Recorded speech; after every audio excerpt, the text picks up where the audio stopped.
Hi internet people, so Riverdale reactions time. Okay, so this episode had a whole heck of a lot going on and a whole lot of setup and a whole lot of really dumb decisions.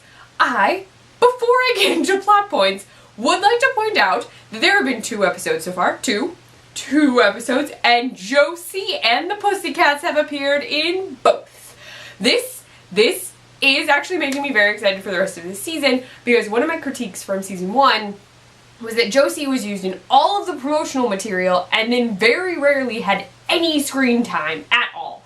So we're 2 for 2, she's had lines, she's now a vixen, which means she should have a decent amount of character development. Whether they develop the other 2 Pussycats, because we did have Valerie dating Archie in season 1.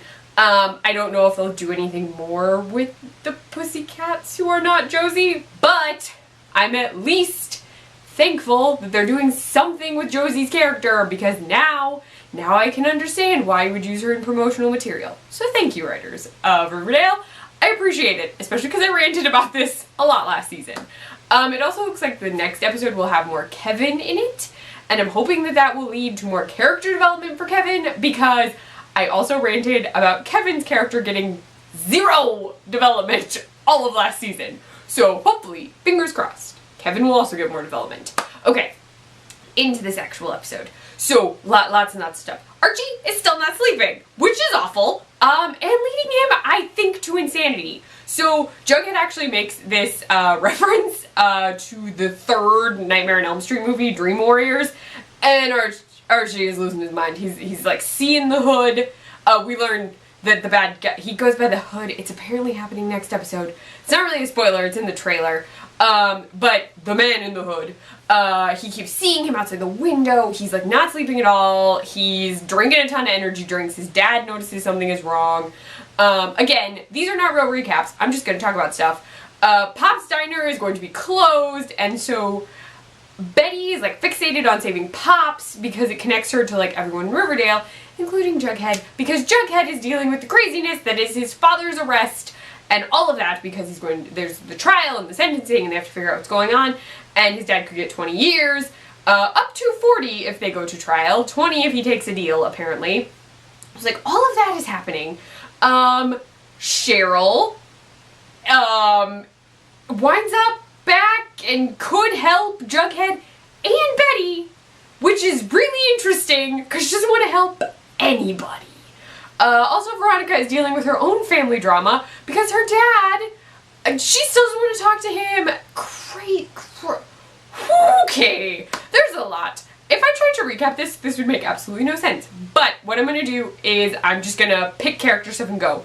Jughead's, Archie's first. This is Riverdale. Even if Archie is not my favorite character. Can we guess by the fact that I'm wearing a hat who my favorite character is?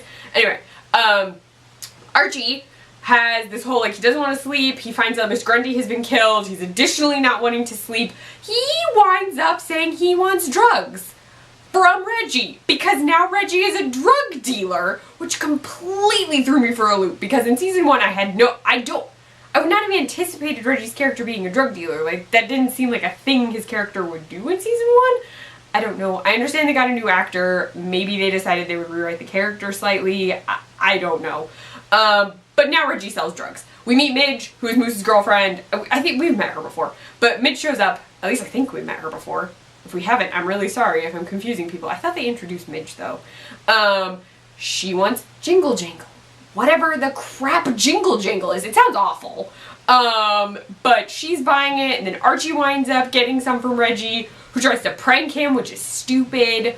So that's going on. Archie buys drugs. Yeah. And then, at the end of the episode, Archie buys a gun from Dylan Doily. Drugs and a gun. He's not sleeping. He's gonna take drugs. And he bought a gun. I get he's a teenager. In no way, shape, or form is any of that a good idea. Any of it. There are PSAs that I'm sure Riverdale shows on a loop at some point about drugs and guns. It seems like a town full of PSAs. Archie, I can't. He needs to see a therapist. That's what he needs to do. The adults need to make him see a therapist. Just saying. Veronica tried and that didn't work. So yeah, that's a thing. Okay, Veronica is dealing with the fact that her dad is back. And then we learn lots of stuff. Like, Hiram and Hermione Lodge are giant freaking liars. So Veronica says she's pissed off at her dad because he threatened her mom. Her mom then says, no, I wrote this letter threatening myself so that your father would not have to... Oh, lies. We learn all lies. He wrote that letter, she covered for him, and then at the end of the episode, during the Save Pops moment, because Pops Diner is going to close, we learn that the lodges said they donated money to Pops. They bought Pops' diner and just let him stay there. But they don't want anyone to know. Yeah. All the shade. So shady. They're so shady. So there's those plots. Betty's plot was about saving the diner and connected to a lot of other things. Her mom actually finds out about all the crime and corruption occurring in Riverdale now because Betty saved the diner. Yeah, it does not help. Like, serpents show up, drug deals are happening, the lodges are involved, it gets real bad. But Betty's been trying to save the diner. She actually blackmails Cheryl, both to save the diner and to help Jughead. So she wants the Vixens to perform at Pops. She winds up blackmailing Cheryl in the not okayest way possible. Like, blackmail, not okay. She also blackmails Cheryl while Cheryl is in her bra and underwear, and I was like, Betty, at least let the girl put on her clothes. Like, she's already in a position of weakness because you're blackmailing her. Let the girl put her shirt on. Come on. Just let her not be so unclothed. They did give her very, very fancy lingerie, but I still was like, this is not okay, Betty. Like, if you're gonna blackmail someone, at least let her put clothes on. Because she has a video of Cheryl's dad killing, Jason. And so the whole thing gets worked out. The Vixens wind up going to Pops and doing the thing. The Pussycats also wind up performing, which is how Josie is there because, Betty lied and said they would be there. So I feel like Dark Betty is secretly, like, lurking around this season. So Betty gets what she wants done. There are bad repercussions is the problem. Then what happens, there's Jughead's plot. Jughead's plot is connected. Everyone's plots are in some capacity connected a little bit. So Jughead wants the serpents to help him get his dad out. He actually wants them to break him out of prison, and they're like, no. The dude he's been talking to is like, no, you've seen Escape from Alcatraz too many times. So they send him to a snake charmer. Snake charmer's name is Penny. The serpents sent her to college, and she says, get the Blossoms to apologize, or to, like, forgive him. Get them to forgive FP, it'll be fine. Through blackmail and Jughead talking to Cheryl, it works out. She actually lies under oath and says that he was threatened by my dad, which didn't happen. So that happens. Jughead also helps Betty, and talks to Veronica, so he, like, provides some assistance, but then at the end of the episode, FP calls in a panic because he talked to a snake charmer, which was apparently a bad idea. So what is going on? Because he was like, did you pay her? Didn't pay her. She wants a favor, and it sounds like she's gonna call in that favor, and it's gonna be something bad. Real bad. Real bad! So Jughead could be in danger with a snake charmer, so that's great. What else happened in this episode? Oh, the ending! Lots of things were occurring. But at the end of the episode, beyond the gun buying from Archie, seriously, PSAs. Someone just play that boy a ton of PSAs. 2 people, Mitch and Moose, get shot. Yeah, it had to have been Mitch. Right? It's totally them. Had to be them. I'm not making that. They're the only people who have Jingle Jangle. But they get shot by the dude in the hood, which is unrelated to Archie. Like, that wasn't connected to Archie. But the whole time, they were playing Season of the Witch. So, Sabrina?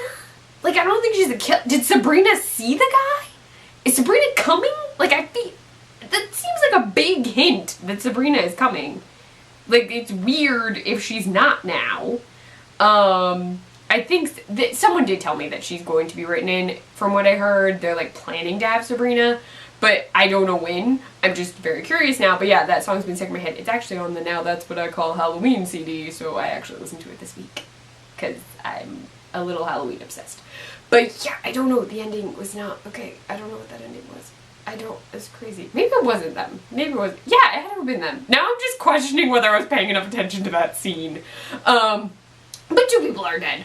Yeah, it's crazy. This season is full of sex and drugs and violence and I don't even, it's crazy. There's a lot happening. I appreciate the writing. I appreciate right now. There's a lot going on. I will point out that Jughead did say orphan, and technically Cheryl is not an orphan if her mom is alive. So the only critique I have currently, I like that there's character development happening that wasn't happening last season. So yeah, there's a lot of stuff. And next week we'll have more Kevin, so we will see what's going on. There are a lot of plots, and Archie's making lots of dumb decisions, like dumber than normal decisions. Seriously, I need him to get a therapist. But yeah, don't try that. A lot of bad things are happening to everybody. It's woof. Okay, let me know your thoughts on Riverdale in the comments below or on Twitter. I'm at CluffNotes. You can find me on my blog, cluffnotes.wordpress.com. I write for the Nerdy Girl Express, thenerdygirlexpress.com, and the Snapchat, the Nerdy Girl EXP. Bye, internet people.